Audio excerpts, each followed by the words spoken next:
You're tuned to The Drive on your 24/7 home of the black and gold. Steelers Nation Radio.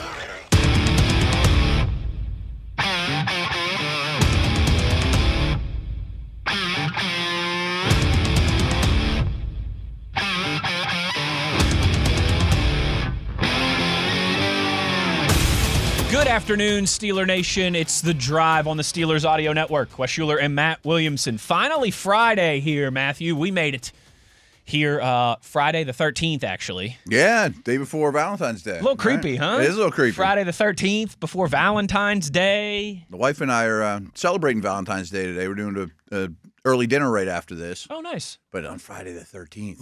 Is that a bad omen? You're right, yeah. Make sure they have the lights turned on when you walk out to the car after dinner. Right. Where are you having dinner at? What time should we be there to join you? No, I'm just kidding. Our local spot, you know. Bottle of red, bottle of white in our Italian restaurant. It is an Italian restaurant. It's funny you say that because I'm doing a show Saturday at the Pittsburgh International Audio Show at the Convention Center with our buddy Arthur Moats from noon to 2. We'll be there tomorrow. And I asked my wife, I was like, what do you want to do? Like, I'm tied up from noon to 2, but we've got the whole evening and everything.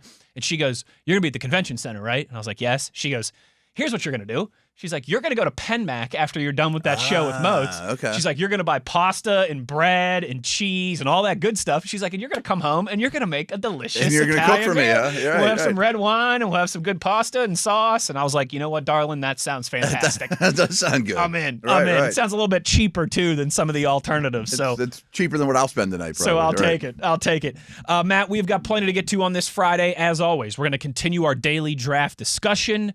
We're going to talk a little offseason overhauls. I want to look at the teams who didn't make the playoffs this year in the NFL. Okay. And who you think has the most work to do in the offseason versus maybe a Detroit Lions or Baltimore Ravens type that might be in a little bit better of a situation. Chiefs. Right. I don't think they need a massive offseason overhaul if I had to guess early on that one. We're also going to talk to Leo McCafferty here in just a few minutes. He was a producer on the upcoming The Football Town documentary for NFL Films. That's cool, yeah. Which is, kind of just the story of football in Western Pennsylvania, from high school to college to pro, just the rich, rich history of football in this region. So we'll talk to him in about 15 minutes about that film that premieres at the Science Center here in about a week or two. Okay. So that'll be a lot of fun to catch up with him and kind of what is a big showcase for football in this region, of course, ahead of the NFL draft. But we start today, Matt, finally, and this news became official yesterday, but it kind of broke right before you and I went on air. So we wanted to take a day so we had time to really look at it and digest it and have some real notes and some real thoughts. But Mike McCarthy's inaugural staff here in the black and gold, the Steelers' 2026 coaching staff, has been finalized. Yeah, it's great.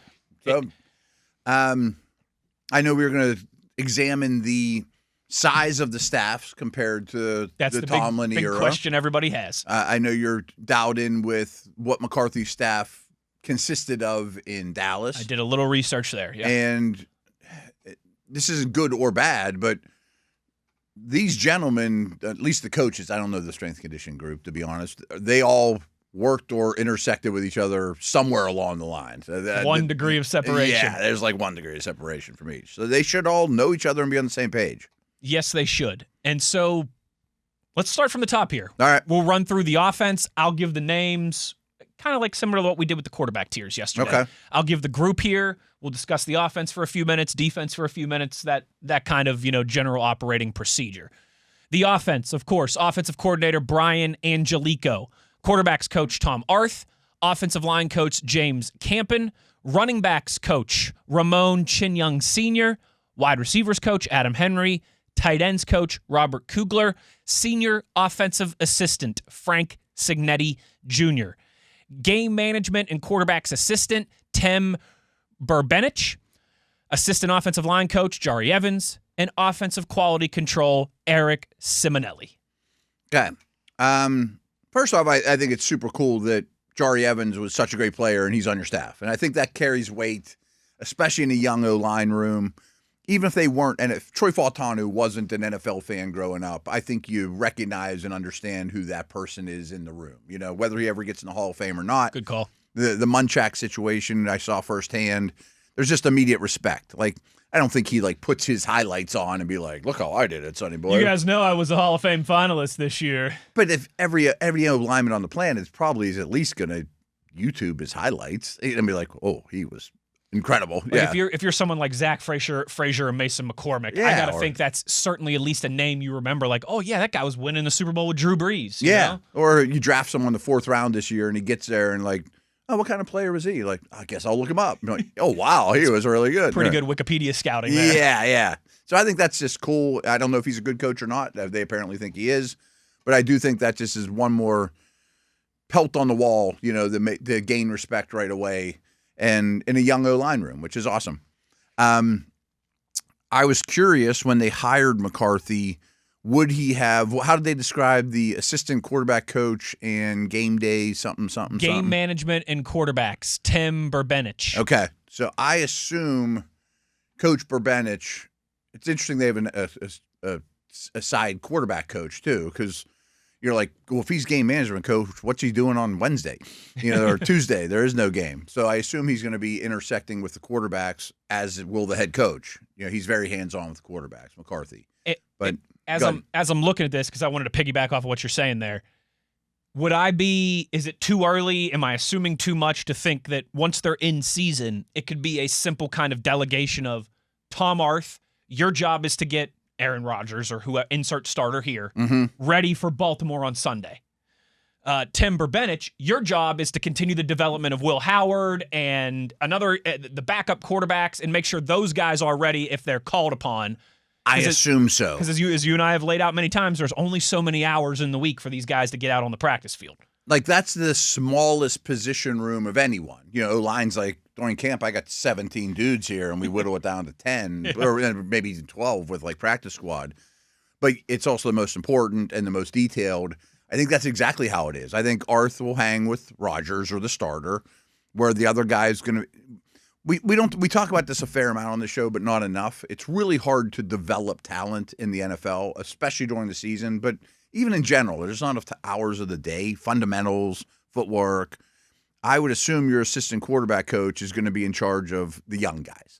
That makes sense. JV team. It makes sense. Yeah, the next year's seniors, You don't ask the varsity coach to coach the JV team too. Right, right. He might be involved and he might be around at practice, but there's someone who's dedicated to development and making sure these guys can get to the next level. So I thought that was really encouraging. Same.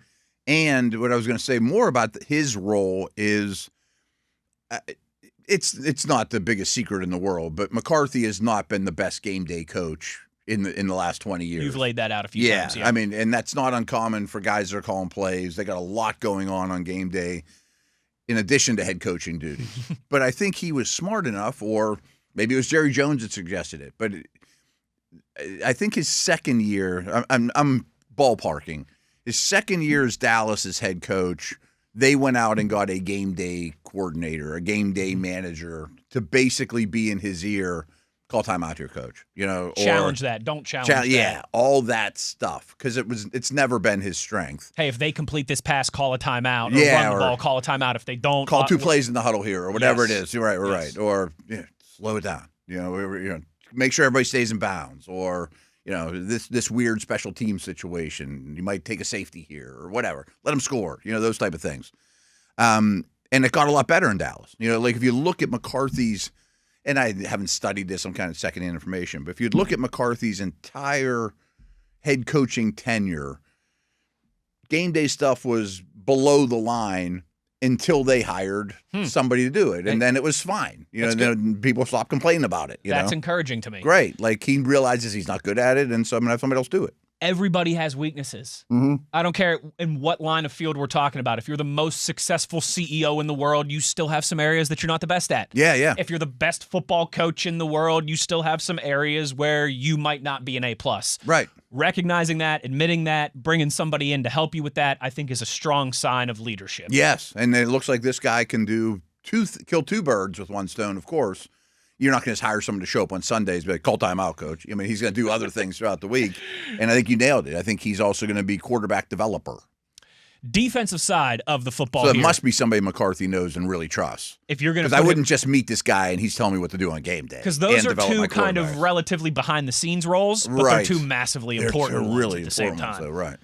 Defensive coaching staff, of course, D coordinator Patrick Graham, assistant head coach and secondary coach Joe Witt Jr., defensive pass game coordinator and defensive backs coach Jason Simmons, another familiar name with an impressive resume, defensive line coach Domata Pico, outside linebackers CJ Ayu, inside linebackers Scott McCurley, defensive assistant Sean Howe, and defensive assistant Pat Riley.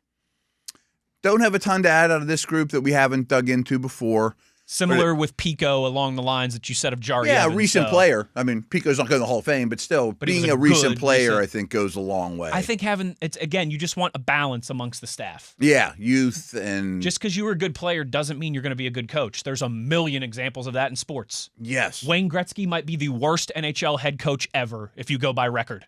And I think Larry Bird was terrible, and he's the great one. Larry Bird was a bad head coach. Right. Yes, those are great examples. I remember, it was way before my time, of course, but Ted Williams was a coach, and he had, obscene vision where he could see every stitch on the ball coming in, and he'd be like, why can't you see that curveball?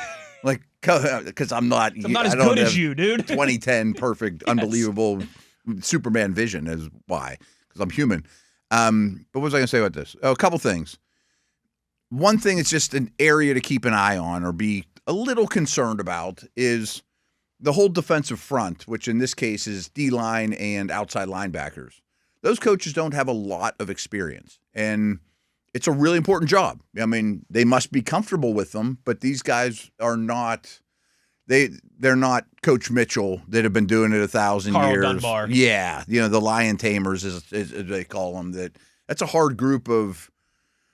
always talk about it. This one's a mako shark. This one's a cheetah. This one's a rhino. I mean, it's a group of nasty velociraptor beasts that you have to tame. That have nice salaries and well-earned egos in their profession. And it's really important, too. Yeah. Obviously.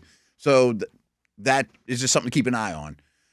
Something I wanted to mention, and we did bring this up too, is Arth and McCurley, I think has a lot of value having them around from last year. Agree. And the biggest thing is, what they're probably going to be doing a lot of is they're going to be starting to watch players and free agents in last year's tape. I don't know what the timeline is, but at least those guys can be like, this is why we did what we did. Here's why we were in cover 3. Right. Why didn't you Fryermuth out there more? Well, he had a knee this week, and or whatever, or he can't block this guy, or the Ravens are his worst block. I'm just making stuff up, but whatever. Learn to think as those around you think, repurpose to learn to think as those who preceded you thought. Yeah. And be like, this was our logic going into that game. It didn't work, or it worked perfectly, and this is how we got the most out of this player, but don't ask him to run sideline to sideline. He can't do that, right?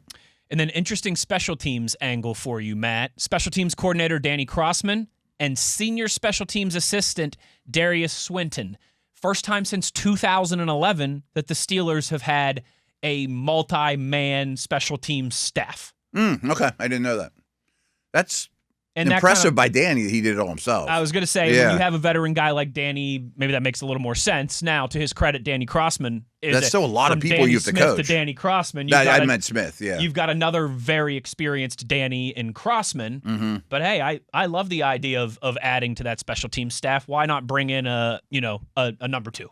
I mean, there's a lot of human beings you're coaching. I mean, half the roster is going to be some kind of special teamer. And as we saw all year, you're going to deal with injuries. You're going to deal with take your starters off you for no good reason. In a certain role, but sorry, we had to cut him because we had to go out and get an extra cornerback or whatever. That was my starting gunner. Yes. Right. Yes. And so I like seeing that. So 2 special teams coach, and then a pretty beefy strength and conditioning staff. Matt, head strength and conditioning, Mark Lovett, director of performance integration and sports science, Grant Thorne. Strength and conditioning assistants, 2 of them, Abe Munier and Justice Gallick.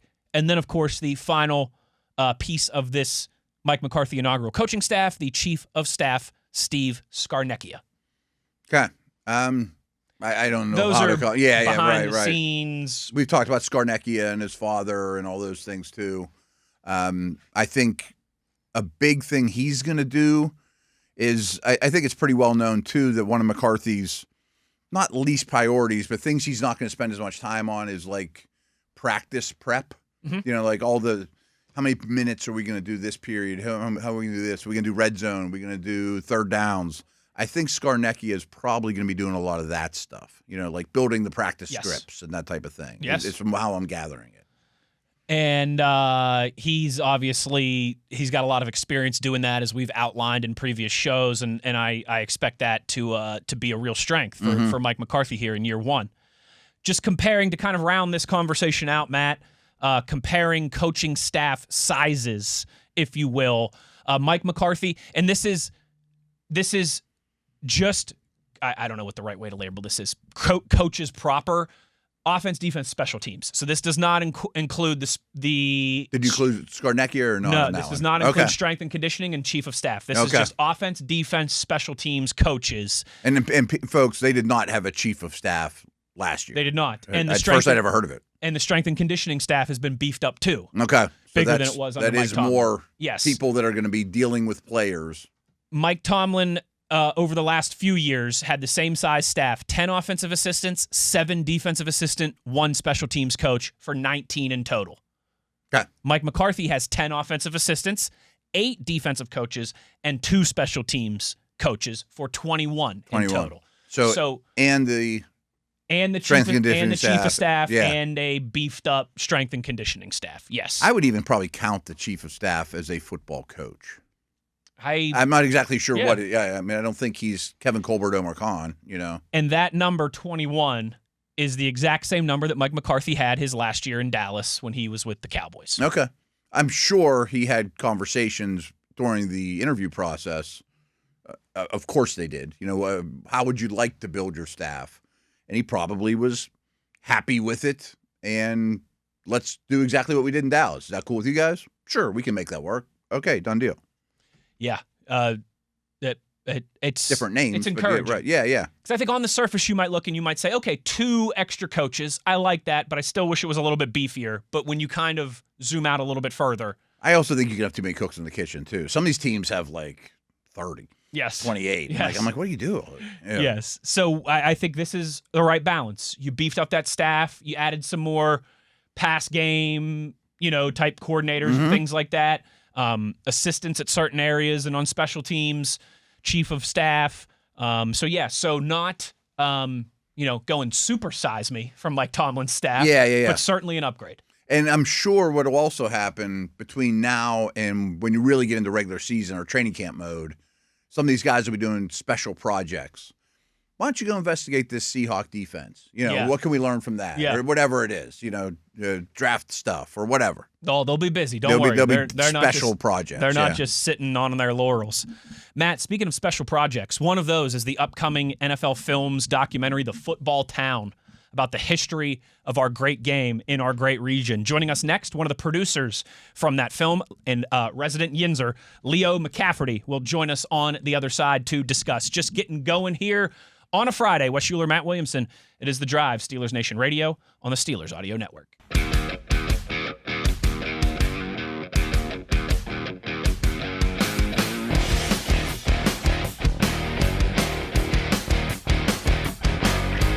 Back on The Drive here on this Friday as we roll along, and we've got a very special guest on the phone lines. Leo McCafferty, producer of The Football Town, upcoming film on the great, rich history of football in our western Pennsylvania region here. Leo, a producer of that. He's worked with the Steelers, with the Penguins, NFL Films, a very impressive background and resume, and of course he's one of us, a fellow Yinzer. Leo, thank you for taking the time, and let's just start big picture. What exactly is The Football Town, and how did this all come together? Yeah, well, first, thanks for having me. I appreciate being on with you all. This came together through the local draft organizing committee that the Steelers are a part of, Visit Pittsburgh's a part of. There's a lot of folks that have a hand in it. And they were trying to come up with ideas to sort of ignite the region whenever it comes to the draft being here in Pittsburgh. And one of the ideas that came about was creating this immersive, I'll call it an IMAX film. It's not truly IMAX, but that's on a screen that's so big that, that's what, people will understand. And so once that idea came to fruition, the Steelers approached NFL Films and thought that they would be the right entity to tell this story. And from there, with relationships that I've had with both the Steelers and NFL Films, they brought me on to kind of be a producer / director, boots on the ground, as you said, fellow Yinzer, to hopefully help tell this story correctly. So that's kind of the nuts and bolts of how it came to be and how I came to be involved in it. I'm pretty excited about it, Leo. This sounds pretty cool. And I'm curious, like when does the story start? Like how far back do you go? Do you even talk like Sandlot stuff, or when's day one?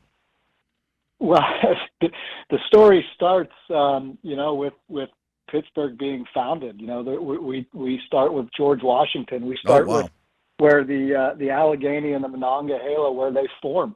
What brought people to Pittsburgh and what made Pittsburgh what it is. So, this is a story about the region, the people of the region, and why they are who they are, and what made them be the way they are. It's an industrial town. It's a hardworking town.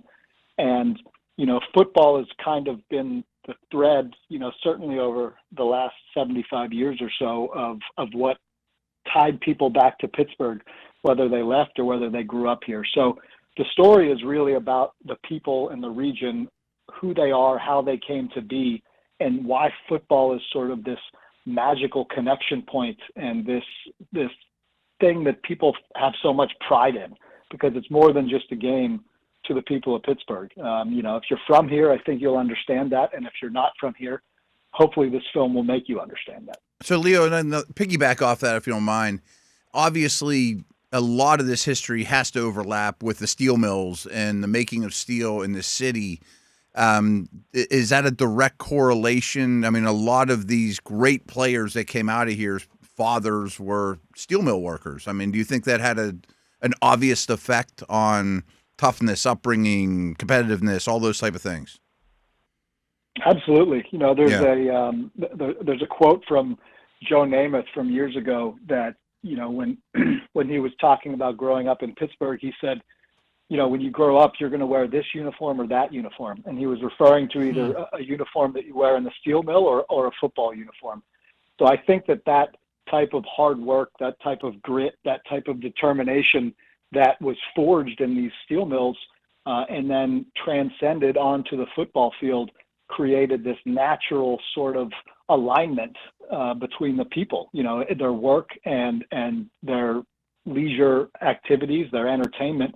And they were so aligned in the way that they, are sort of portrayed. And so, and the Steelers' style of play certainly helped that. The Steelers of the 70s, that tough, hard-nosed, gritty football type of play, there's a natural correlation between the two. We were lucky enough to have U.S. Steel be involved in this and be the, generous sponsors of it. I know they're celebrating their 125th anniversary this year. So there are a lot of natural ties between U.S. Steel, the steel mills, the Steelers, and the people of Pittsburgh. And, we hope you understand that after watching this film. You sort of feel that, that's why we are who we are. It is Leo McCafferty with us here on The Drive on the Steelers Audio Network. Leo, I loved what you said about, people from this region, they understand what football means. People from outside of this region, you hope that this film can teach them, can show them what football means. I'm sure you've encountered this. Matt has a scouting background in football, so he's been a lot of different places. I know you have an extensive, impressive resume in your field. My jobs and radio stuff have taken me to different states and cities and things like that in the past too, before I was able to get back home. Most places you go to and you tell somebody you're from, they might get back to you about regional food, right? I'm from Buffalo, all the wings. I'm from Baltimore, all the crab cakes, right? Or maybe, I'm from Florida or California and it's about the weather and the climate. When you tell somebody you're from Western Pennsylvania or from Pittsburgh, it's the Steelers. That is the thing that people are most synonymous with, and I think maybe more so than any. Like when you think about Boston, it's not the Celtics or the Red Sox that are first thing that come to mind. When you think about New York, it's not the Yankees that are the first thing that come to mind. But when you think about Pittsburgh, it's the Steel Mills, it's the Pittsburgh Steelers. And I have to imagine your career kind of, leading you here to this place that you get to be one of the main voices in telling this story. It's got to be exciting for you, and I'm sure you take a lot of pride in it. I do take a lot of pride in it. It's a story that we're proud of. I'm one of many people that are involved in this.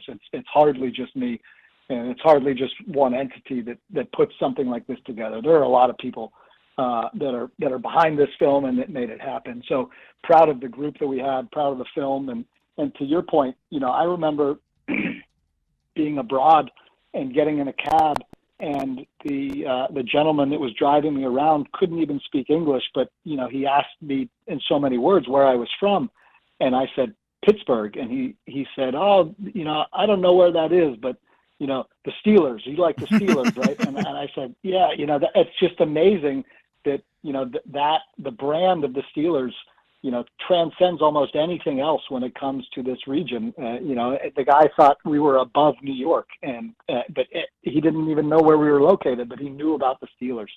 And it's something that, he had to have learned that from somebody else that he met that's from Pittsburgh. It's just something that you have this profound level of prideness in. And it's a different level. If you watch a game, the announcers are always like, oh, Steelers fans travel so well. No, they don't travel well. They're just everywhere. They live there, and they come out and they show their support. If you're from Pittsburgh, or if you're even sort of tangentially tied to someone from Pittsburgh, you're a Steelers fan, and you're proud to tell everyone about it. So, Leo, I was born in 1973, and so I don't remember early Super Steelers at all. I mean, frankly, the first football game that I remember being aware and understanding what was happening and have a true rooting interest was when the Steelers beat the Rams in their fourth Super Bowl. But there was no doubt since probably the second I came out of my mom's womb that I was going to be a Steelers fan. I mean, I assume you get those kind of stories all the time.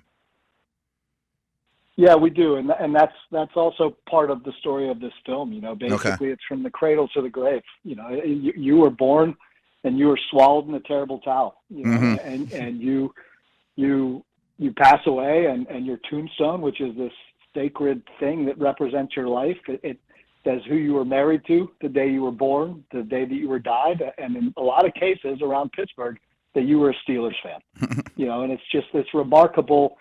It's just this remarkable level of attachment and love that you have.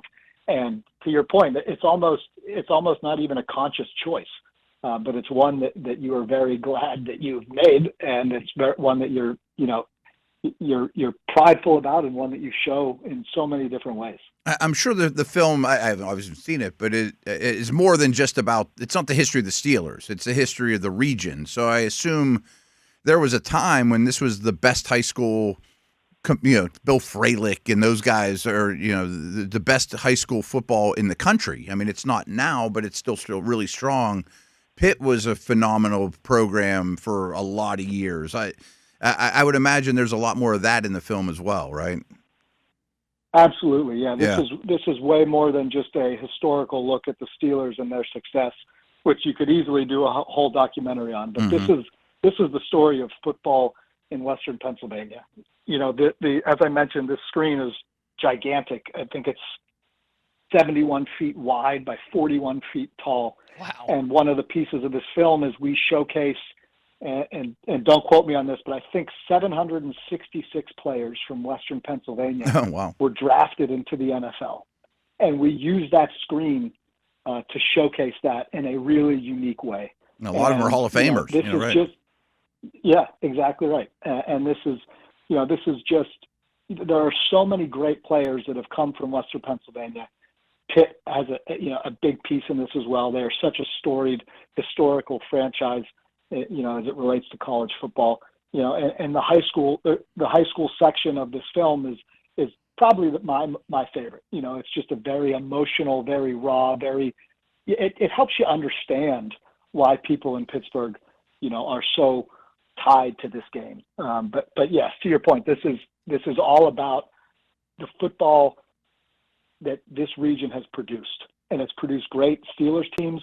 It's also produced great Hall of Fame players, great NFL players, great high school players. Oh, no doubt. We can't wait. You mentioned that screen there at the Kamen Science Center, almost kind of, for those unfamiliar, like think of an IMAX type massive screen. Leo, growing up, I've been there a few times. Like we'd take field trips there when I was in elementary school, and you'd see some space or nature documentary. I remember when I was, I think, a junior or senior in high school, the first Avatar movie came out. Me and my buddies went there to see it on that big screen, cool, and it was like mind blown. So I'm curious, was there any specifics that had to go into viewing this on that screen versus just if you were watching it on a regular TV? I know I'm not asking the exact technical words there, but I think you're picking up what I'm putting down. Like, I imagine there had to be some specific things you had to do to make this, fit that screen, work that screen, pop on a screen that massive. Yes, you're 100% right. We had 7 crews here for one weekend in October, filming everything from, Pop Warner, Pee Wee football, all the way through the Steelers. And, the folks at NFL Films, I'm assuming most of your listeners are familiar with their work. They are the best at what they do. And we brought them into this theater, before that weekend, and we showed them traditional NFL Films highlights that some of them have shot, and that are beautiful images that you've seen on your TVs, and you're like, wow, that's amazing. And why they don't work on that screen. Because the screen is so big and so massive, and it's the first immersive film that NFL Films has done like this. So everyone sort of had to reimagine how they were going about shooting, directing, capturing audio for this, because it is such a different experience. And if you think of a belly button to helmet Super Bowl run, the John Riggins run in the Super Bowl that, everyone has seen 1,000 times. Well, on that screen, it almost makes you motion sick because it's so big. So everything that was shot for this film was very intentionally shot in a way that was digestible and in a way that would make the audience feel like they were part of it and not make them feel sick by watching it. So, it was definitely a learning experience for all of us.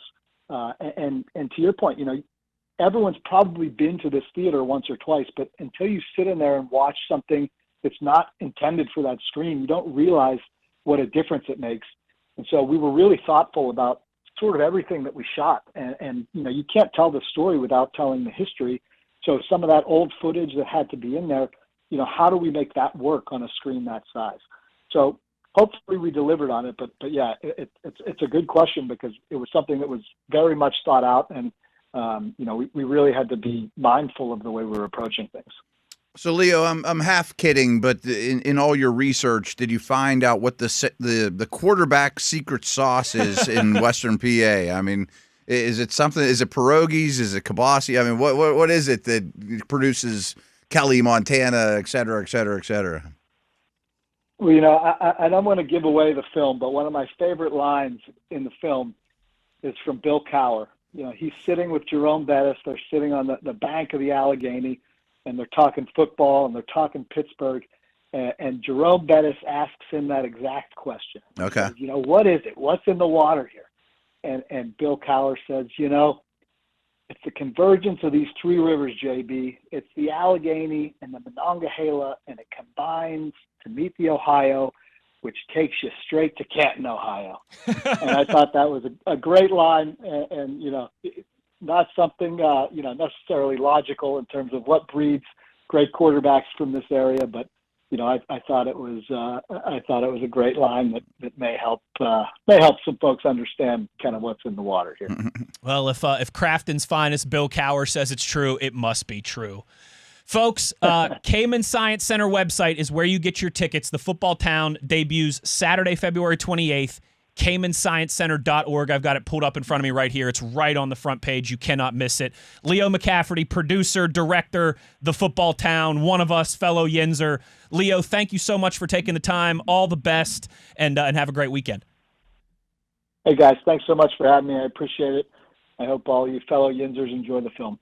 Thanks, partner. Take care. We'll talk to you soon. There he goes, Leo McCafferty. Great stuff. That's fun, and Matt, that got me fired up. Like, I was already excited to see this documentary, but that's going to be really cool stuff. No, especially the way it's going to be presented and the whole atmosphere. Like, my wife doesn't know much about football, but I got to take her, you know? Yes, it's one of those things that I think even if you're not the biggest football junkie, like you'll still learn a lot about the city, even, you know, the history of it. Goes back to George Washington and all that. That's that awesome. Is cool, yeah. I wonder if it goes, you know, there's got to be shots of the airport, right? Of George and Franco at the airport. That's got to be in the first minute or two. Some of those.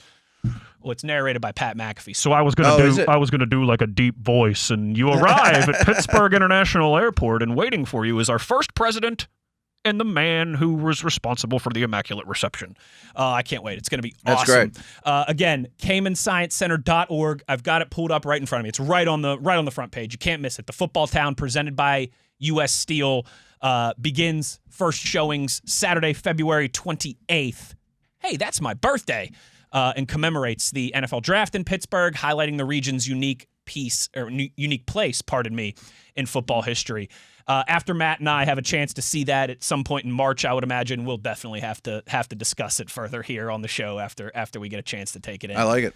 Matt, when we come back on the other side, some trade target conversation for you. We did wide receiver yesterday. I want to expand upon that a little bit as we close down the first hour of the show. Also, one of the Steelers that we've discussed in terms of his future with the team, he's been mentioned in a couple circles of other teams as like a potential trade target for a couple other franchises in the NFL. We'll get into all of that to close down the first hour of the program when we return on the other side. Wes Uhler, Matt Williamson. It is The Drive, Steelers Nation Radio on the Steelers Audio Network.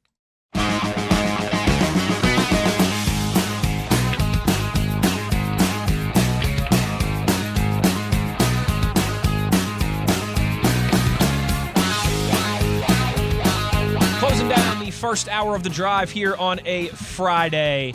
And Matt, we've got an interesting report from a credible source as it relates to kind of some of our ongoing trade target conversations. Yeah. Daniel Jeremiah, of course, former NFL scout, current NFL Network insider, reporter, analyst. He also basically took my job with the Browns. That's right. When I got fired, I don't know if he had my office, but he got hired the next day. You know, right? Came over from the Ravens. The sports world is 6 degrees of separation.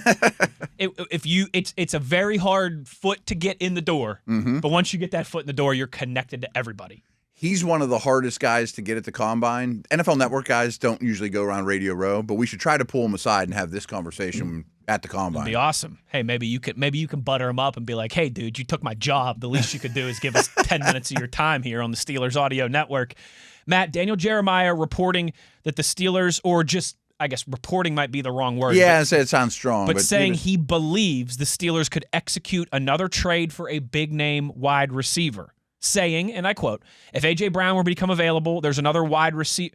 If A.J. Brown were to become available, if there's other wide receivers that end up on the trade market, they've already done this once with DK Metcalf, they could very easily parlay one of those third-round picks and try to free another wide receiver from somewhere else, whether that's DJ Moore, whoever else might pop up on the trade market. They have that luxury as well to be able to pull off a trade. End quote. Interesting stuff. And we went into this pretty heavily yesterday, right? I mean, we went through every team and we just pulled up names and all those things. And I think we mentioned, I think it would be a buyer's market. I think some receivers are going to move. Ayuk's going to move. They always do. Tyreek. I mean, there's some that are definitely going to move. And it's a position that is pretty fluid around the league. I do think it'll be somewhat of a buyer's market. You know, I don't think that there'll be a ton of teams in the, vying for these. It's such a good receiver draft. You can always fall back on that. And that doesn't mean the Steelers still wouldn't or shouldn't do that. I mean, hypothetical, you trade a third-round pick for DJ Moore or a fourth-round pick for DJ Moore. I still might use a second on another guy, too. Yeah, I mean, I still want to dip my toe in this receiver market. 17 of Dane's top 100 were wideouts. I want one of them, if not two. If you don't make the trade, I still want one of them. But maybe you take Lance, Trey Lance's brother in the third round as opposed to the first round guy or whatever. Or Malachi Fields in the second round. Yeah. In the lesson, or a developmental guy that's more upside, but you don't need to play this second or something like that. But not every team has the extra thirds or in that neighborhood. We're not talking about giving up first-round picks. I'm not giving up a first-round pick for any of these guys, including A.J. Brown. No. But an extra third, now we're having a conversation. But the Steelers have the draft picks as well as the cap room to pull off a Metcalf-like trade, again, if they so choose. 3 third-round picks. I mean, that can get you in the wide receiver market a real viable candidate. Yeah. I mean, like Amari Cooper in his prime went for a third. On George Pickens. Yeah, exactly. You could get that caliber player. So it's another avenue to explore. If you're going to bring in 3 of them, because history shows, and I think it could be really true with this group, free agent receivers get overpaid because, like everyone's talking about, Alec Pierce, he's underrated, blah, blah, blah. What we said last week when we previewed the wide receivers in free agency is these underrated guys, they're about to become overrated. Happened to Christian Kirk just a few years ago. Right. I mean, it's like they're good players, but the guys that hit the market aren't that special. They're good players. They're serviceable 2s and 3s, and people pay them like a 1 or whatever. They're B-plus students getting valedictorian money. Yeah, exactly. It's not free agency in general usually doesn't pay off, and I think it'll pay off less and less as this cap goes up because not as many good players hit the market. But free agent receivers in general hasn't been a real fruitful place to fish. No. So if you could pull off a trade and draft one, be a lot better without a massive investment. If you're asking me to lay out the ideal scenario, and this is obviously subject to change, could change next week, could change at the combine, could change in the middle of March when free agency as well. But as we sit here today, if you told me you can part from one of those 3 third-round draft picks and get a quality, starting, capable NFL wide receiver. Yeah, you know what you're buying. You can get a guy that you trust to be able to have a real impact as a rookie in the 2nd or 3rd round of the draft. So 2 guys that you add to the wide receiver room that you are supremely confident are going to put their hand in that pile on day 1. Yeah. And then another one late in the back end who might give you a little something this year, would be a bonus, but you want to develop and could be a big part of this equation a year from now. And I look at that guy, maybe he's your punt returner. Sure. He's your kickoff returner or something like that too. And then your 1st-round pick is wide open to BPA, to take a quarterback that you want to stash for a year and develop. Right. That would be a trade nice down and maybe get another future first. I mean, whatever you decide to do. But it'd be nice if they take a receiver 21. I totally get it because I think there'll be really good ones there. But this depth is really intriguing, and I don't want to ignore that. But it would be nice to have that 1st-round pick not pigeonholed for something. Absolutely. You can't get something done with That's Pierre, the best place to be. Then you get a 1st-round corner, or you know what I mean? Or, man, they don't really need a defensive tackle, but defensive tackle? The guy we had number 2 on our big board is still available at pick 21. Yeah, and you still have plenty of day 2 picks to fill in the gaps. I would love that scenario where it's just better business. You still have your 2nd-round pick. You still have 2 3rd-round picks to use on a wide receiver, one of those 3. Yeah. And then your 1st round, you can go best player available. You could go quarterback development. You can do whatever you want to do. That's the also options. Sends a message if Rodgers is a quarterback in particular that hey, we're still trying to win now. I mean, we traded for A.J. Brown. Yeah, well, that would clearly right. If you go out and get an A.J. Brown or even a DJ Moore, you are clearly trying to win right now. There's no denying that. So that was interesting. And maybe with a 1st-round quarterback sitting there doing nothing. Right. And again, that's not, someone who kind of does he's dialed in. Radio stuff. Daniel Jeremiah would not be bringing that up on a show, on a podcast. Right. If he did not think there was real smoke to that fire. Like we'll talk a lot about DJ in draft season because he does his top 50 and he does mocks. And this is something Dale and I used to talk about a lot was he does his top 50 with his eyes. It's what he watches. It's his evaluations, who the 50 best prospects are in the country. He does his mock with his ears, what people are telling him. Because he's dialed in. He works for NFL Network, and he was in the league a pretty long time. So people tell him things. Hour in the books, another hour to go. Hour number 2. We'll get to some of your tweets. We'll get into more draft conversation, and we'll talk about when we return the 18 teams that did not make the playoffs this year in the NFL. Who needs a real overhaul? Who just needs a little polish, little tinkering, and they're good to go. We will discuss that when we return. Hour number 2, on the other side, Uhler, Williamson. It's The Drive on Steelers Nation Radio on the Steelers Audio Network.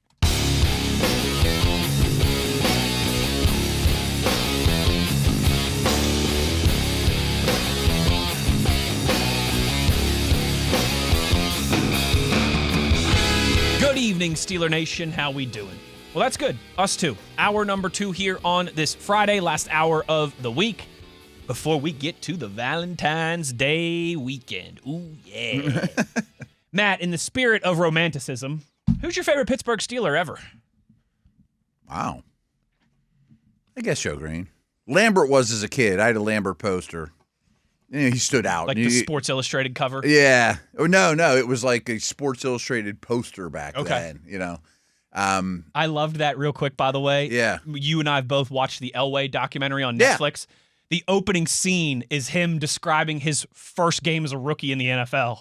And he's like, I'm under center, and I look across the line of scrimmage, and there's a neck roll, no teeth, crazy man named Jack Lambert looking at me, and I'm thinking, do I really want to do this for the next 15 years?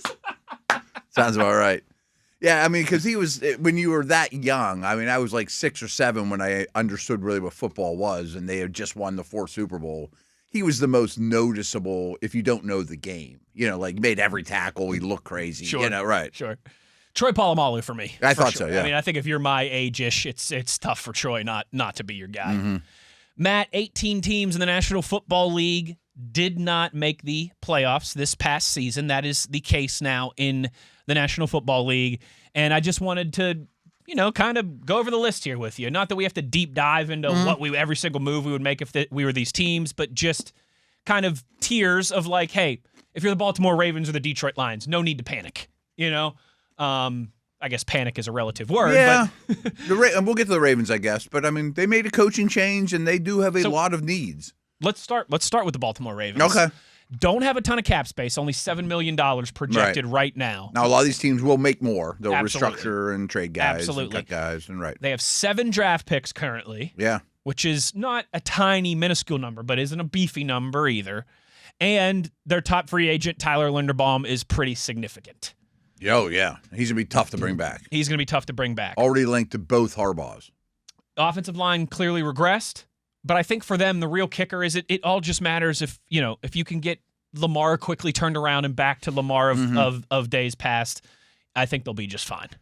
Yeah, but like I picked them to win the Super Bowl last year. Yeah, and so what is just fine? Yeah, are they going to get to like the Bengals with Burrow and be just fine, almost make the playoffs just fine, and have a great quarterback, or can you get back to team, smart people like ourselves picking them to win the Super Bowl? Maybe I'm not that smart because they didn't. Because I look at both lines of scrimmage and think they might need 2 guards and a center when it's all said and done. The Matabuke injury, if he's done or not close to where they were, is really hard to overcome, and they don't have edge pass rush, so they need all the big fellas. Again, they're not going to bottom out. I'm not suggesting that, but you can make the argument that with a new era, this is part 2 of the Lamar era, and he's the window part 1 is shut. The window part 1 is shut, and part 2 could reopen, but right now you gotta make some right moves to get. Yeah. So I forget. Who was I on the air with? They had a great point, and I'm not bashing the Ravens, but Ozzie Newsome was such a great GM. He was a phenomenal tight end, too, and he's a great football player. But if you notice their drafts, since Newsome, they haven't been pulling the guys like you assume they do, Like, I like Mel Kiper, but he's from Baltimore, and every draft, how they do the grades after the draft, the Ravens always get like a B+ or an A. I mean, and then during the Aussie time, it lived up to it. Since then, they have not drafted nearly as well. No, they have not. And one of the guys that they clearly hit on, Tyler Linderbaum, might be exiting stage right or left here before too much longer. Detroit Lions, Matt, another one that certainly not in overhaul territory. No, they just need a little refreshing. They are $23 million under the cap and have 8 draft picks in the upcoming draft. Okay. I worry that their window is closing, not closed. It might just be slightly cracked. Yeah. But overall, I think they'll still be a double-digit type win team and could win the Super Bowl, Kansas City Chiefs. I bet they bounce back huge. I do too, but man, only 5 draft picks. I know. And currently $60 million above the cap. Over. They have the cap issues. Yes. They have $60 million of cap issues, and they only have 5 draft picks. Yeah. But they also have They also have Andy Reid and Patrick Mahomes. And so they're going to have to goes a basically long run way. back what they have. If Kelsey retires, that would open up some space. They can go to the bank of Mahomes and restructure them. But they had a lot of after the Mahomes injury doesn't almost count with like but sure. If you look at a lot of the advanced metrics, they were still at the top of the league and all the things you want to be. They just had a really bad luck. They had a lot of things bounce their way for the last 7 years, Right. and a lot those bounces Came kind of home to roost or whatever. Yes, exactly right. The bell tolled for thee. Yeah. So I think those three are kind of in the top tier of teams who did not make the playoffs. Like they would shock nobody if they're back. Right. Exactly right. It shouldn't. Few moves away. Cincinnati Bengals. Are they a few moves away? $60 million in cap space, 7 draft picks. They do have the Trey Hendrickson situation to figure out, though. Which I think will turn into a. Oh no, it won't. He's gonna leave. I would be shocked if he plays another game for Cincinnati. Because if they franchise him, he's not gonna be happy or play for them either. Probably. I would basically do nothing on offense. So will they spend on 2 free agents on defense that are solid starters and then draft defense? They've got the cap space. That's too. the move to make. It's pretty obvious. They've just been so bad at drafting defense. I mean, they've hit defense so hard for the last 3 or 4 years and hit on like none. And they went from having the 32nd ranked defense in football 2 years ago to the 31st ranked last year. Yeah. And they made this coaching change that they blamed the coach, but it's the players. Ooh, that's tough. It is tough. I think you and I both agree with this one. But there'll be plenty of people picking them to win the division, I bet. I don't think as many as going into this past year. They were kind Agreed. of if you weren't taking Baltimore, they were kind of like the sexy, I'm super smart, take Cincinnati pick. Dallas Cowboys, another one listed as just a few moves away. I agree with that. But they are another one significantly over the cap, about $66, $67 million over the cap, 8 draft picks, and of course 2 first-rounders, though. 2 first-rounders. No second or third. No second or third, and of course the George Pickens contract situation to figure out. And I think he gets franchised. He's not going anywhere, in my opinion. A couple of these teams are easy, like Cincy and Dallas. Like, invest in defense like heavy, and you should have a really good offense. Get your defense to average, and that's the few moves away that you could be a contender. But this could be their year. I mean, or it sets up to kind of potentially be their year. 2 first-round picks. Yeah, already have like Quinn and Williams and those guys. You know, They're aside from the cap space, they're not in a very bad situation. No, they're Dallas. not. They're not. The Indianapolis Colts. Are they a few moves away? $36 million in cap space. Obviously, the Daniel Jones conundrum, but they have no first-round pick. They only have 5 picks total in this upcoming draft. I think they're a few moves away from being better than they've been. You know, maybe back to that version pre-Jones injury where they were 6th in the power rank or something like that. That's probably their ceiling. Could I write a story where they win the Super Bowl? Maybe. But I think we're talking about, like, get back to the playoffs, right? I mean, when they say a few moves away, not from being the best team in the league. Correct. Yeah, I mean, I think they'll hover around 500 or be better. I think, this exercise is being a few moves away or being significantly away or from the playoffs, from returning to the postseason. Minnesota Vikings also listed as a few moves away. I don't know if I agree with that one because the quarterback situation is dire and they're $59 million over the cap. I know. They just fired their GM for mismanaging the cap and investing in McCarthy and Turner and all these guys heavily. They do have 10 draft picks, so a nice draft capital. They also in the toughest division in the league. I mean, like, they're clearly 4th in their division. I think they're a move or 2 away from getting back to, like, the 8-win type of team, but I probably would have them in a category below this because of quarterback. If you ask me if they're trending up or trending down, I would go with down. Yes, I think that's a good way of putting it. Last in the few moves away tier, the Tampa Bay Buccaneers, $27 million in cap space, 7 draft picks. Mike Evans, their most notable free agent. I don't know if he'll be back or not. He might retire. Maybe. Interesting move. He would. I would say they're a few moves away, though. I feel like sometimes, and you know what? I would even include the Steelers in this, despite the rich history of the organization. That Tampa Bay has had some recent success. Absolutely. Doesn't have the history of the Steelers. But they've won the division like 4 years or 5 years in a row before this year. I go back and forth, and I think you and I have even had this conversation on the importance of the one helmet guy. How much does that really matter? Does it not matter? How much does it matter Ben Roethlisberger being that guy and Tom Brady and Peyton Manning not? You know, But man, for Mike Evans, if I was Tampa Bay, I think I'd want him to be a one-helmet guy. He might be on the Mount Rushmore of your franchise history. There's a chance he's the best Buck of all time. There's a chance you can make a legit argument that he's quite count, he's the best Buccaneer of all time. Yeah, the best guy they've ever drafted. Yes. Yeah. So I don't know. I might try and move heaven and earth if he is going to play another year of football to make sure it's in Tampa. Because I think they're on the hot seat too, and they probably need to win the division this year to save their job. Teams listed as having a sneaky good trajectory to get back to the playoffs or to get into the playoffs next year. Number 1, the Falcons. I don't know, man. They're $13 million. They're a lot like the Vikes to me. They're $13 million over the cap, and they only have 5 draft picks in this upcoming draft. First. And no first. Yeah. And no clear quarterback answer. And weak division. Weak division. We think they made the good hire at head coach. I like the coaching. We moves both a love lot. Bijan. We both think Drake London is good. Like, we're not in love with him, but he's a quality player. But they're a lot like the Vikes though to me. The quarterback is an albatross. I don't think they're going to bottom out, but I'm not betting on them going back to the playoffs either. I don't either. This team I might bet on going back to the playoffs, the New Orleans Saints.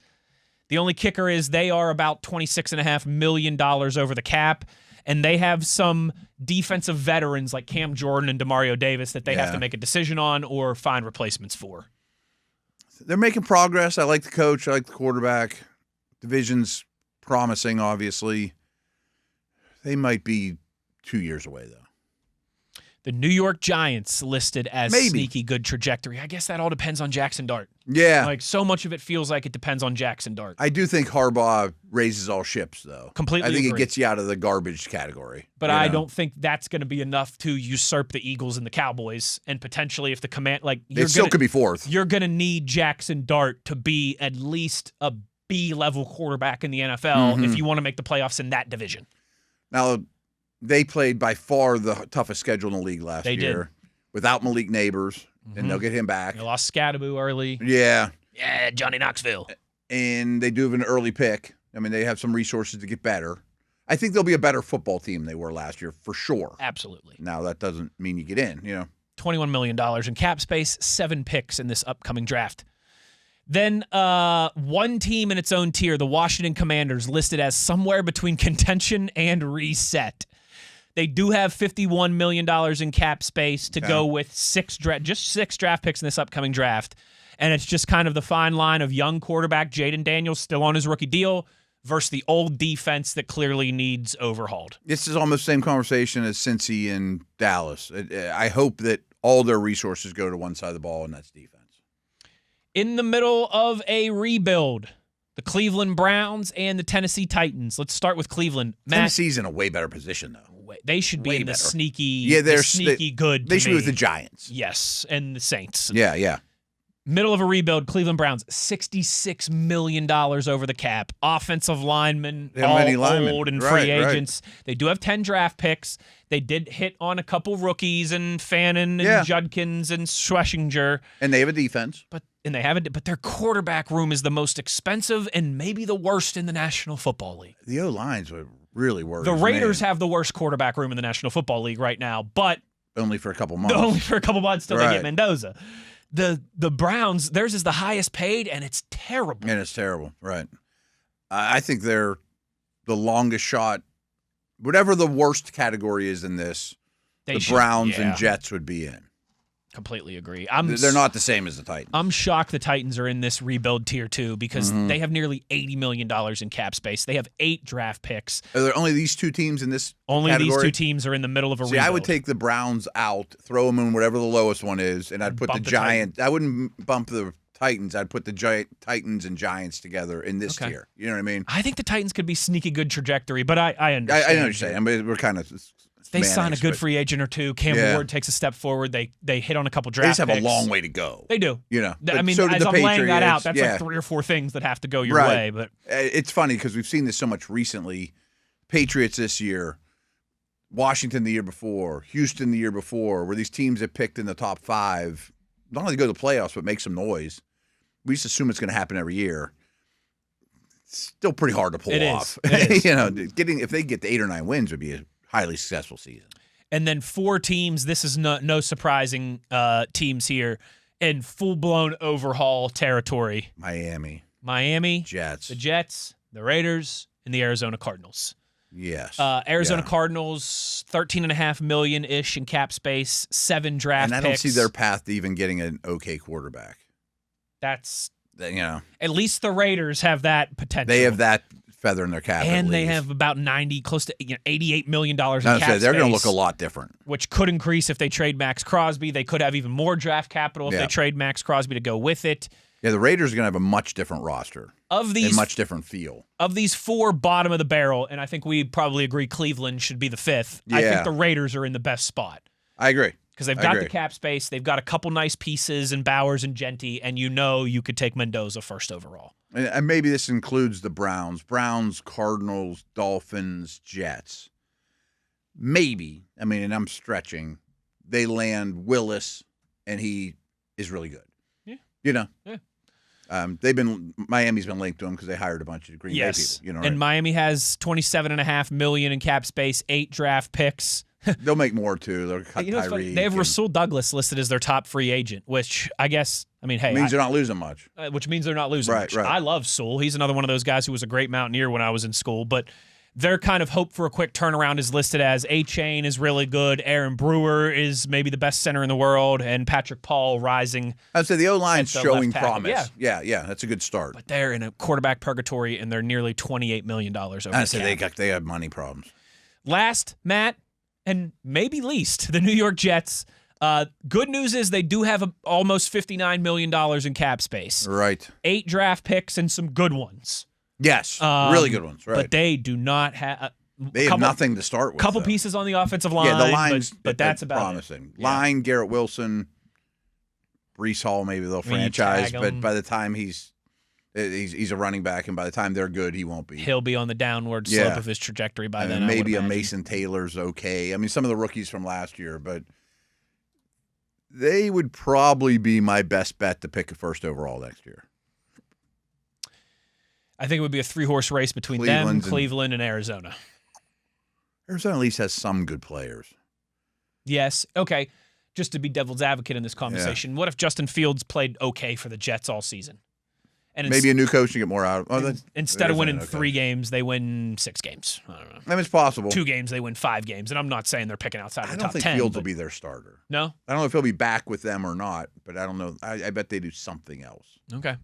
I think Kyler could land there or something That's like that. true. Yeah. And maybe that's just shuffling the chairs on the Titanic when it's all going down anyways. But they need polishing the brass on the Titanic. Is that the phrase I'm looking for? You get it. This is what their goal is when you trade Sauce and Quinnen.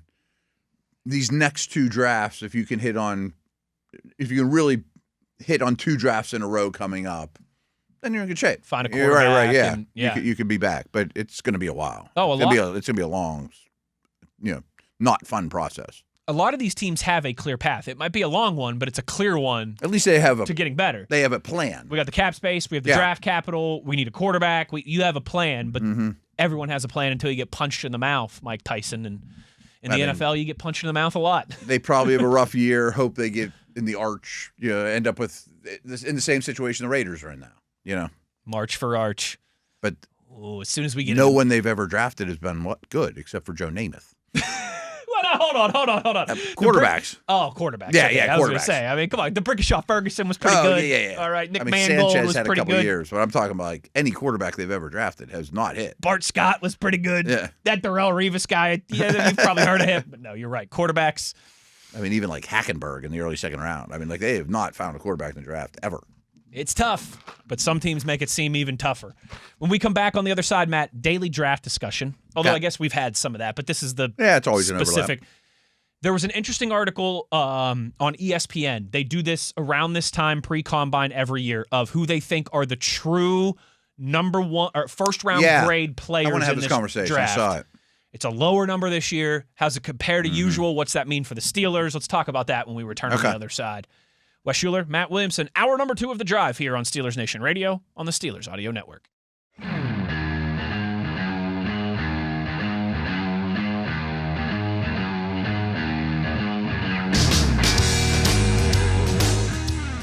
Matt, we are, about 10 days away from arriving in Indianapolis for the 2026 NFL Combine. Yeah. which really kicks off draft season. I'm getting pretty psyched. I am too. You and I, it's like we've been having a lot of conversations, kind of gearing up for it. Mm-hmm. The two of us, our guy Tyler V and the legend Mike Pursuta will all be making the trip together, and so just a lot I of bet things. Mike's psyched. Oh, this will be his first, yeah. And listen, I'm not trying to like be the let's rip on the old guy, but like Mike's been doing this for a long time. In this industry, yeah, like longer than I've been alive. Yeah. And this is his first time covering a combine. Yeah, and I've been doing draft coverage with him the last couple of years, and he's into that. I mean, it'll be great. Yeah, and it's one of the things actually that I really admire about Pursuta. You and I have had this conversation before. We are so fortunate, all of us, to do what we do for a living, but it can still be work. You can still get jaded by it when it's the same thing. It still can wear on you. Yes. Right. Just like any job. Pursuita's been doing this for 40 years, and he still gets so jacked up about everything. I love it. Like, he really loves this stuff, and it shows. And so, yeah, we're going to have some fun when we get out to Indianapolis, and obviously that will really, really kick off draft season. But we've been doing some discussion every day here on the show around the NFL draft. And, Matt, there was an interesting article on ESPN from Matt Miller that caught my eye this morning. He basically every year goes through the draft classes and grades how many guys he thinks are true first-round grades. Okay. Not because obviously there's 32 first-round picks. It's time to have this conversation. I think I've had this conversation every year that I've hosted the drive, right about when we get ready to go to the combine. And we got more listeners than ever. Welcome. That's awesome. Spread the word. Subscribe, all that stuff. But there's never – now, every team has their own grading system, but they're all very similar. Contrary to popular belief, most teams aren't like, these are first rounders. That's a seventh rounder. They're like, this is a 6-8 with a letter grade by them for injury concerns or size concerns or whatever. And they also will build a board. Like, this is the quarterback column, running back column. But then the horizontal board is just as important. Like, there might be Mendoza, gap, next quarterback. And there might be 5 running backs next to them. Yes. So it all turns into itself. You'll see where the value is and necessarily. But it's not like I'm going to give first-round grades. But anyway, that being said, if there were true first-round grades, there's never 32. There's 32 that will get picked, but there's never 32 that basically any year you come out, you're a first-round pick grade. And maybe there's something that's off the field that would keep you from going in the first round, but first-round player grade. There's usually, I would say, 18, 16. Maybe in a good draft, the Joe Alt, Knicks, Caleb draft, maybe there was 18. Was that 23? I'm really bad at that, but I think he so. He said the beefiest recent years. In 2023, he had 20. In 2024, he had 18. Those are the biggest years in recent history. Now, this year, I'm sure, is down. Last year was 13. This year is 11. That totally adds up. Because there's also, like, the blue chip guys, like, that are studs, and they're going to go early every draft, Yes. And I also think this year there's low on blue chip guys. I think last year and this year are low on blue chip guys. Yes. A lot of those 100% true. A lot of those next tier guys that you really like, that group feels beefier. Yes. But the 5-star recruits feel thinner. Yes. Now, to spin this to Steelers, let's operate under the assumption that there's on average 16 to 18 true first rounders every year, generally speaking. I did a study after Kevin Colbert retired. The pick the Steelers earned while Kevin was in charge of the front office, because remember, he was not general manager for a while. There was 10 years before that. I think I've heard this from you before, but it's good. I think it was 24.1 overall. That doesn't mean they end up picking there. You could trade up for Bush or whatever. You could trade back. But on average, they earned the 24th pick, which basically means you got in the playoffs, often won a game in the playoffs. There was a Burris year that was lower. There's a Super Bowl win where you're 32, year, right? Yeah. But if you didn't have a first-round pick that year, it still counts. Like the year that Claypool was their first pick, you still put that in the equation. 52 or 51. I'm not putting 51 in the equation to bring it up. It's wherever they would have been in the first round, where Miami ended up picking or whatever. You know what I mean? Gotcha. Where they traded Minka's pick. Sure, 23rd or so whatever it's the spot you earned. Gotcha. So Think about that, though. I mean, if almost every year you don't even get a chance at a first-round pick. It's crazy. You know, like the Patriots during that stretch, too. I mean, you don't even get you never get the blue chippers, and you never are in a spot to even get one of the first-rounders. Now, that doesn't mean they'll be if there's 11 on here, or 12, you said. That doesn't mean they'll be the 11th. Yes, they're not going to go 1 through 11 in the draft. You might get one at 13 or 14, but you won't at 20. Sure. You know what I mean? But just think about that. I mean, if the world looks at it like there's 11 first-round picks, I mean, the Steelers aren't going to get one of them this year, but Kevin never did. And really, Omar hasn't been much different. It's not like they've been picking 5 and 6. They never do. It's funny. It almost feels like the only one of the 11 on this list that you would have a chance at is Jeremiah Love, just because the running back position. Right. Maybe. But so let's go through these 11. But the fact that there's so few first makes a chance that Love's going to go higher than usual, you know. Good point. And some of these years where there were 18 or 20, the back might fall to 30. First pick of the second round even. Yeah, Right. Absolutely. One quarterback, I don't think that shocks us, Fernando Mendoza. He has him ranked number 2 overall, number 1 for quarterbacks. And I think any year he came out, he would be top 10. I preferred Ward. I definitely preferred May, Daniels, and Caleb. But he would have been the 4th quarterback taken that year ahead of Nix or Penix or McCarthy, which still in the top 10, top 15. Or whatever. Yeah. Totally. Yeah, even if he came out like the Joe Burrow year, he's still going right very round high. 2, right. One running back, Jeremiah Love out of Notre Dame, who he has ranked as the number 1 overall player in the draft. I totally understand that. I would have Reese as the number 1 player in the draft, but I understand it. He has Reese, let's see real quick, number 4 overall player in the draft. We'll get to him in a minute. So 1 quarterback, Mendoza, 1 running back, Jeremiah Love, 2 wide receivers. I thought that'd be 3. Same. Mekhi Lemon and Cardinal Tate. I'm shocked that Jordan Tyson is not on there. Yeah. Hey, this is one guy's opinion. I really like Jordan Tyson. And the parameters are high to say he is a definite first-round but I think caliber pick. Like these 2 guys have questions with them. Yeah, I don't think Tyson's noticeably worse than these guys. That was my surprise. Was if you're going to have both of these guys as first round grades, I would think Tyson would be in that mix too. But whatever. He has Lemon as the 8th overall best prospect, Tate as the 9th. Okay, I think that's a little rich, but I like it. If there's more people that are higher on some of these top wide receiver prospects, I got no problem with that. Like Dane mentioned the other day that he had Tet McMillan ahead of all 3 of these receivers. Which I understand, but Tet would be on this list for sure. Yes. Yes. 1 quarterback, 1 running back, 2 wide receivers, 1 tight end, Kenyon Sadiq out of Oregon, who we've discussed plenty. He has him ranked as the 11th best player in this draft. Wow. I wonder how these draft nicks would compare Sadiq to the prospect that was Pitts, Bowers, Warren, Loveland. That's something we'll ask these guys when we're out there in about 10 days. And it won't apply to the Steelers, but I'm curious if you were to. Everybody does it with quarterbacks. I just did. Like I'd have Mendoza behind Ward, but ahead of these guys. I wonder if you were to rank them as prospects, Loveland versus Pitts versus all those guys, because there've been a lot of first-round tight ends lately. It's not so uncommon anymore. 1 offensive tackle. Francis Mauigoa out of Miami, 5th overall prospect. I'm surprised Fanu's not in there. Yeah. But just 1 at offensive tackle. In the last 24 hours, Brandon Thorne has his own podcast and only does O-line. Yes. And he had Dane on. And I think... I'm going to have to... Wait, was that this week? Yes. I'm going to have to listen to that on the ride home. I think they said they had first-round grades on 3 of them. Okay. Fanu for sure. I don't know. I don't pronounce his name right yet. By the way, it's Louis.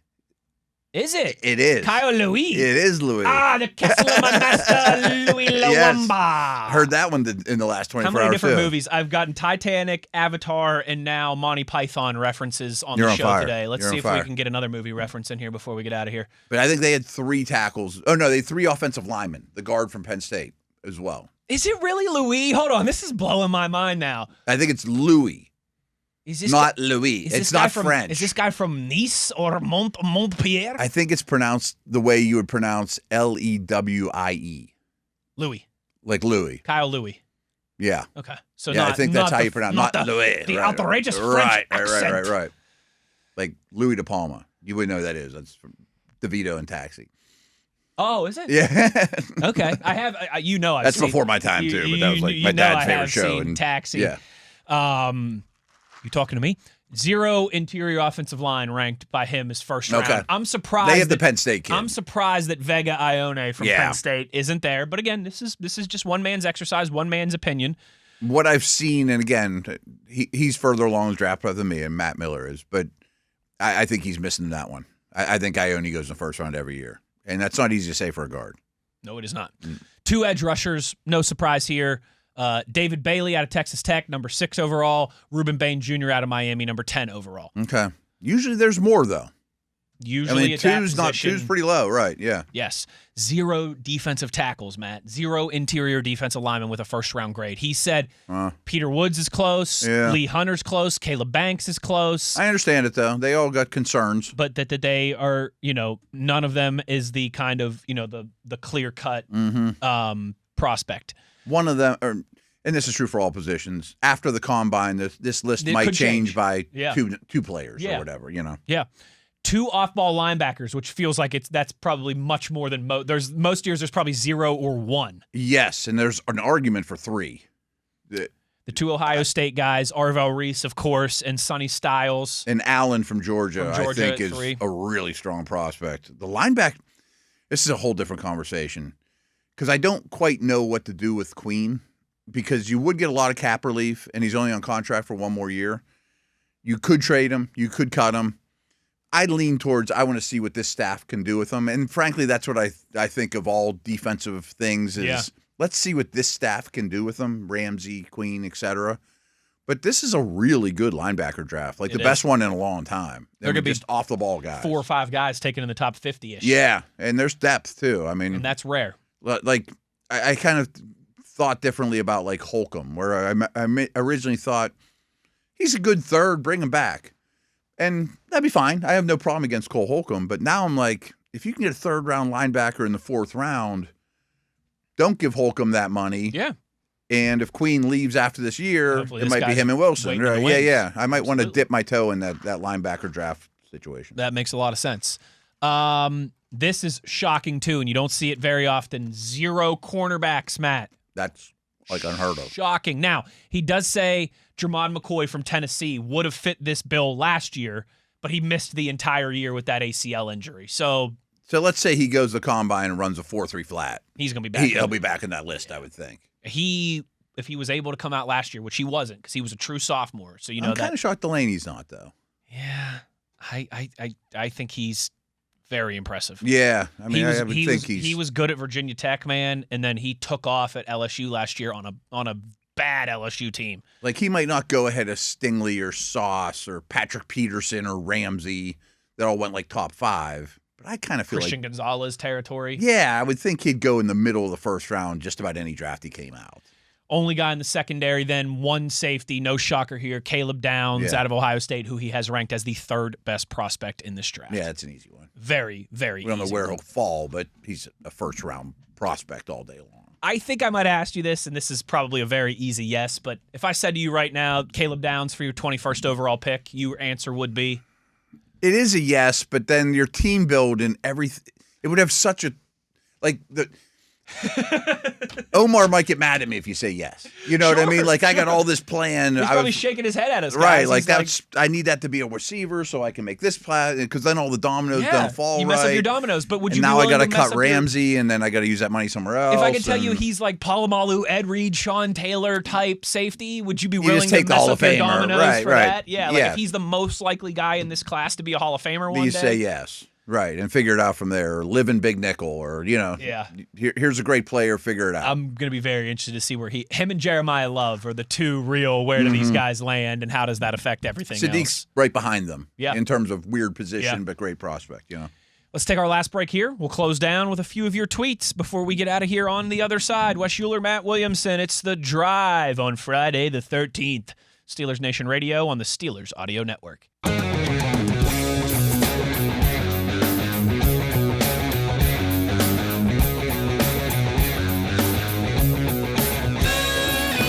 Final segment here, Matt, and as we have been doing and will continue to do, we close it down with audience participation on the X Twitter. But first, How about some participation from our video producer, Tyler V? I'm glad he chimed in. He basically said we were both idiots about our Larry Bird coaching analysis. That was all me, earlier. dude. I'm the one who threw it out.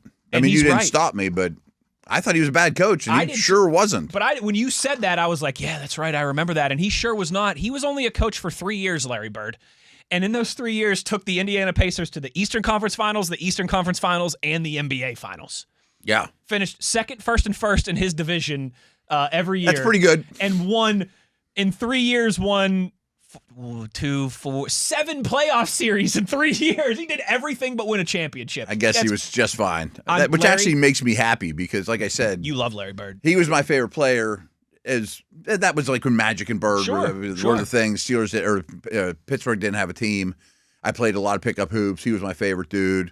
And then one year when we were at the Combine, my family bought a bird that I'm like, the only way we can have it is if I name him Larry. Larry the Bird. Larry the Bird. Sometimes if you listen to Matt's Basement podcast, you can hear Larry squawking in the background. Yeah. All apologies to Larry Legend for us labeling him as a bad That actually makes coach. me happy. I didn't want to remember him as a bad coach. He might have the best track record of any coach that didn't win a championship ever. In 3 years as a coach, you go to at least the conference finals every year. That's a pretty good start, yeah. Much better than Wayne Gretzky, who don't look up his records as a head coach. It's bad. Let's close this thing down with some tweets here. We got about 7 or 8 minutes left in the program. John tweets us and said, would love to hear your guys' thoughts on this take. And he quote tweets it with Bill Barnwell saying it would make sense for the Steelers to trade Nick Herbig for Eagles backup quarterback Tanner McKee. I'm glad McKee's name came up because we did that list of anyone that started a game, and he was like super terrible. But they love him in Philadelphia. But I think he only started 1 or 2 games, and he didn't play well, and that's when kind of the wheels were off. I think he's one of the best 35 quarterbacks out there, and I could even see a scenario. They do love him. I could see a scenario where they get sick of Hurts and they put McKee in. They trade Hurts, they put McKee in, and draft another guy in the second round and see how it goes. That being said, that I'm not going to, if I were the Steelers, that wouldn't be my target. No. Yeah, I mean, not for Nick Herbig, especially. I mean, if you want to say trade a 5th-round pick for McKee or a 4th-round pick for McKee, okay. And Rudolph in a 4th, okay. I'm not getting rid of Herbig really for anything unless it would be a clear-cut franchise quarterback. Yeah, and I'll give you Herbig in a 1 for that guy, but I mean, not for. I would never consider that. Yeah, I completely agree. And I know how much in Philadelphia they think of Tanner McKee. They think he could be a starter in a lot of places in the NFL, but I'm not. They might be right. They might be, but I'm not giving up Nick Herbig to take a bite at that apple. Andrew tweets us and says, definitely glad to see a game manager coach hired by Mike McCarthy. Feels like when you're calling the plays, trying to keep track of challenges and timeouts can't be easy. Also, trying to, look at the Jumbotron and decide if you're going to challenge. Yeah, it makes a lot of sense. Yeah. It makes a ton of sense. Rewind to segment 1 of hour 1. We hit that pretty hard, but I think that's a smart move, and it's kind of humble, like you said. I'm not good at everything. Can't be. I think the best leaders in any walk of life are the ones that admit and recognize their weaknesses. Yeah. Because it's very easy to do the pride thing. And you can't handle it all. I'm the top dog, and it's me, and I can do this, but I'm the best in the organization at everything? What's the chances? It's very slim. Jake tweets and says, how about a best of the West conversation about Pittsburgh favorites, including restaurants, breweries, activities, etc.? I'm being selfish and wondering since I'm coming to the Berg from out of town this weekend. Well, welcome, Jake. Well, you don't have any time now. That kind of makes it seem, okay, I don't know. That makes it seem like first time he's coming to town. If he's asking for restaurants and things to do, I don't know, though. I get a lot of those tweets like, hey, I'm coming to Pittsburgh. What should I do? And I never respond to them because I don't take advantage of the city as much as I should. And I've lived here my whole life. It's like, I bet that sounds fun. I know there's a million things I'm missing that are fun in town. Yeah. Go to the Strip District. Yeah, that's a good start. I mean, the Strip District is always a good start. There's amazing food there. You'll see a lot of black and gold there, too. Amazing restaurants, cool places to shop. If you want breweries, love me some Fatheads, love me some Grist House, love me some Church Brew Works, love me some Hop Farm. I could go on and on and on. Pittsburgh has fantastic breweries. Do they compare to other cities? Yeah. Oh, okay. Yeah, big time. Yeah. activities and stuff like that. Again, this time of year is tough because the weather and everything. Like It's starting to break a little, but the last month or so, it's been like normally I'd tell you Point State Park and do the incline, but you know, although freeze, it is right? the weather's breaking a little bit. At least for sunshine. If it were summertime, I'd tell you to go to a Buccos game. If it was not the Olympic break, I'd tell you to go to a Pens game. Yeah. Go to the Strip District for sure. I mean, I'm sure there's more cultural things that I would ever know. Oh, of course, there's right. Amazing museums. The Warhol Museum's incredible. I mean, you know the symphony better than anybody. You know, right? Yeah, Right. Symphony's always got fun stuff going on. But the thing for me, because that's just a tough question of like, I'm coming to Pittsburgh. What should I do? I know. I ignore it every time someone tweets me that. I'm like, but I don't know. I feel like Strip District is always a good. Everyone will enjoy poking There'll be around. something fun to do there in the Strip District, especially if it's kind of nice out and just you're outside. You know. Yes, exactly right. Troy tweets us and asks, "Do we think LC Greenwood will ever make the Hall of Fame?" Maybe. I mean, I thought he had a pretty strong case. I don't know how long the veteran. How many times can he be up for what he was up for this year? I don't know that rule. Will he eternally be a finalist? I think eventually they just pull you off. I do think eventually they pull you off because I was going to say if they do another one of those, remember a few years ago they did the jumbo class for the NFL Centennial or whatever it was. Or they put like 20 guys in. Yes. If they do something like that again, I think LC would have a great chance to. Yes. But under the current format, it's going to be tough. It makes you think like, okay, so he competed with Anderson and Craig. So one of those guys is out of the equation. Is he just going to fight Ken Anderson next year for that honor? And then Ken Anderson gets in, and then is he the leader in the clubhouse? Does he just have to really wait 3 years and eventually he's in? I don't know if he keeps getting that final, if he's allowed to keep doing that. You know what I mean? Yeah. A couple more here. Cody tweets and says, with less and less underclassmen declaring for the NFL draft, is the value of 6th and 7th rounders worse than it's ever been? Yeah, and that's been the case for a while. Yeah. I think that's true. I think that's definitely true. Yeah. Let's see here. Now, there's a flip side to that. I mean, there's way fewer underclassmen in the draft, but the seniors should be better. Doesn't seem like they are. No. And I'm not 100% sure why. Well, because you get a lot of guys that at 23, 24 can bully 18 and 19-year-olds and 20-year-olds in college football, but then bully 30-year-olds. Then they get to the NFL and it's all grown men. Yeah. Annie tweets and says, are there positions that are generally better to draft versus acquiring during free agency? I imagine, it varies based on season by season, but just in general, yeah, absolutely. Oh, yeah. Offensive tackle's the best example. Tackle's a great example. Yeah. Quarterback's a great example. Yeah. I mean, high-demand positions when they hit free agency. Cornerback. Right. You usually overspend. You want to try and draft those guys as opposed to having to outbid for them. But it helps when you're picking in the neighborhood where you get the true first-rounders.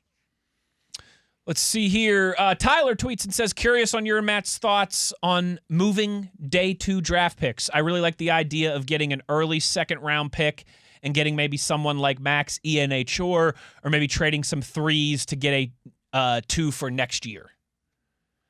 I think a 3 for a 2 next year is something that you should strongly consider. If you have 3 of them and someone wants to give you a 2, absolutely. Yeah. And now we'll see how the draft goes. You win the clock, you might be like, I can't believe this guy's still here. True. Maybe you traded one of them for A.J. Brown or you know what I mean?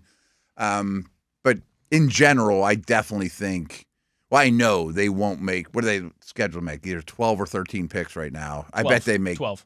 9 or 10. Yeah, I hope so. Yeah. So I bet there's maybe a trade up this year. And that might be a 5th going up to the 4th. Sure. I mean, I'm not talking about trading the first round. Or it could be round. moving up from 21 to 18. Yeah. And I'll give you a 3rd and a 5th to do it or whatever. And I bet they at least I would bet everything I have, that they at least add one future pick during the draft or leading up to the draft. I think it would make a ton of sense. Yeah, in some capacity. Folks, we got to go. Bunch more good tweets from Lou, from Frankie, from Erwin. We'll get to those. Coco, we'll get to you next week. Don't worry, I've got them bookmarked. We've got plenty of time before we get to the NFL draft because most of these are draft and free agency and related questions. But that will do it for us for today, Matt. Love it. Big thanks to Leo McCafferty for joining us to talk about the football town. That was a lot of fun. I hope he's somebody that we can kind of cross paths and stay in touch with moving forward. Big shout out as always. Yeah, that was cool. It was. Big shout out, as always, to Tyler V on the video side of things and our resident Larry Bird scholar for keeping us on our toes here and looking good on YouTube every single day. For Matt Williamson, I'm Wes Uhler. Take care, everybody. Enjoy the Valentine's Day weekend. And we'll be back on Monday to, well, I don't know. I was going to say talk about it, but I don't. It's not like it's a game. I'm not going to recap it. We'll be back on Monday to talk about something. All right. Wes Uhler, Matt Williamson, take care. We'll talk to you next week. It's been The Drive, Steelers Nation Radio on the Steelers Audio Network.